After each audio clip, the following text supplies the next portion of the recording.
Hi there, I'm Lars, technical sound designer for video games.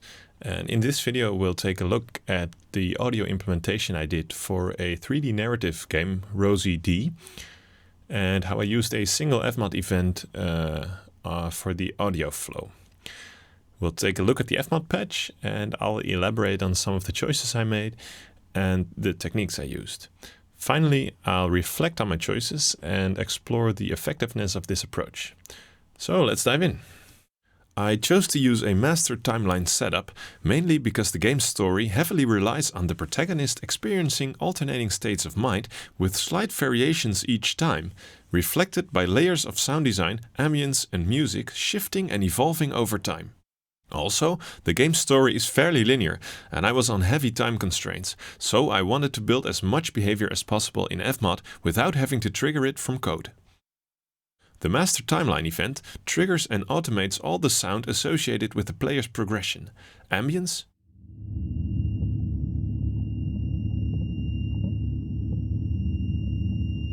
music,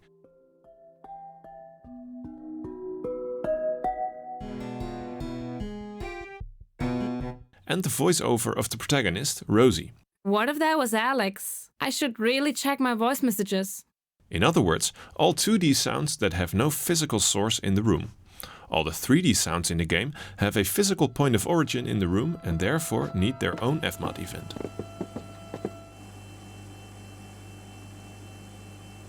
The main gameplay loop consists of 4 steps. You play a voicemail message from your phone. 1 new message.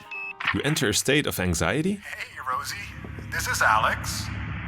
So, Just focus. good day, I guess. You find a puzzle in the room and try it. You solve the puzzle so anxiety fades away. Yes, just look at that. Excellent. I've set up 4 parameters in FMOD: voicemail, anxiety, puzzle counter and puzzle type. The voicemail and anxiety parameters flip between 0 and 1, on and off, whenever a corresponding event happens in-game. Both parameters are needed to be able to progress the play bar, otherwise it would keep looping at the same point. Although these parameters are discrete, with no intervals between 0 and 1, audio still fades smoothly between states. This is because of all the timeline automation on tracks and AHDSR automation on parameters. I've also used timeline automation in nested or referenced events in some places, which effectively creates longer automation curves than what could fit on the master timeline. When the player enters anxiety state, all real-world sounds slowly muffle and fade into the distance. Hey Rosie, this is Alex. So, Just focus. good day, I guess. I got to fix it. I achieved this effect by routing all affected audio events through a dedicated bus on which I put a reverb and a low-pass EQ, and then linking a mixer snapshot to specific parameters of the plugins on that bus. The reverb's wet level, the EQ low-pass frequency and the pitch. I then added the snapshot as an instrument in the master playout event and automated its intensity between 0 and 100% on the timeline with custom-drawn automation curves. This method gave me fine control over the blend amount at any given point in the narrative, allowing me to carefully tweak the intensity and duration of the anxiety Rosie experiences. Something similar happens with the jazz music coming from the vinyl player. When we slide into anxiety state, it slowly makes room for an eerie soundscape and chaotic music.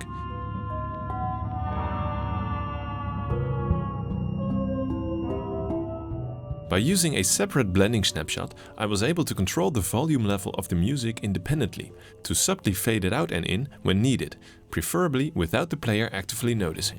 Look at that. All the labels perfectly aligned.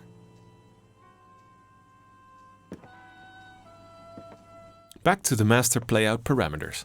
Puzzle counter keeps track of how many puzzles you've solved. This is used for several things: to progress the play bar when you start a puzzle, switching it from puzzle finding to puzzle solving state,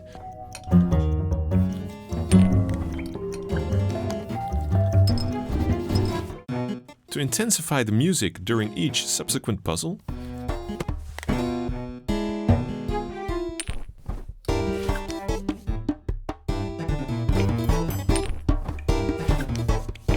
and to be able to add in small details like these. You have one new message. You have one message. The final parameter in the master playout event is puzzle type. This is used to check which of the 3 puzzles you're in closest proximity to at the moment, either because you're solving a puzzle or simply because you're walking close by it in the room. Now, FMOD can trigger the right voice-over lines that correspond with the puzzle near you. Oh no, look at that spice jar. That label is just not right.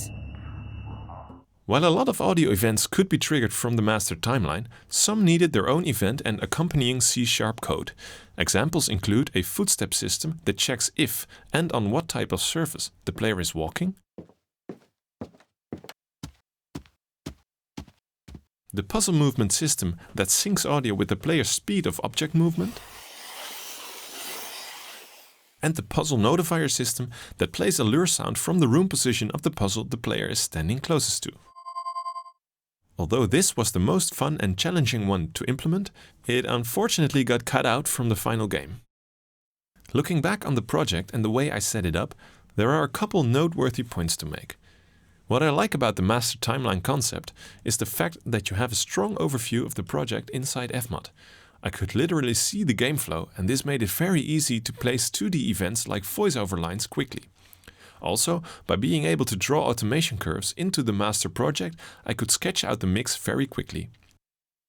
It was also a quick system to set up, and it needed only a small amount of code to work, which in turn made debugging errors a lot easier as well. So that's definitely useful in a tight deadline situation. It certainly was in my case. There are also some downsides. A timeline setup like this is far from flexible. A game development process is prone to change, and I found myself dragging entire sections across the timeline because earlier game events had changed in duration. With lots of tracks stacked on top of each other, this was a tedious procedure that I had to go through too many times. It doesn't allow for a lot of scalability, should the project be expanded in the future. Secondly, syncing up the timeline to 3D events proved to be problematic. 3D sounds could not be placed on the master timeline. That only houses 2D sounds, as its point of origin is the player's ears. I did, however, have 3D events for which the master play bar needed to wait a specific amount of time. You have one message. Hey, Rosie. This is Alex. To solve this, I used a silent version of the 3D audio clip on the master timeline to be able to time everything that came after it and have the real 3D version of the clip as a separate event. You have one message.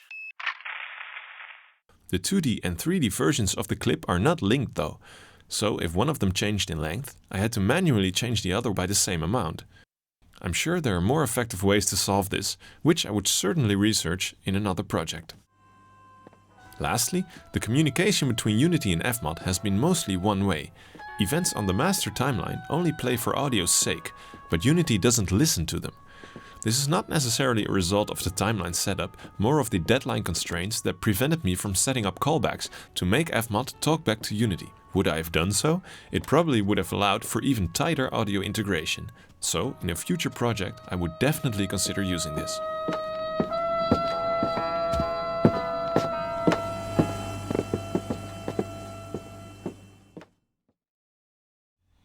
Thank you for watching this video.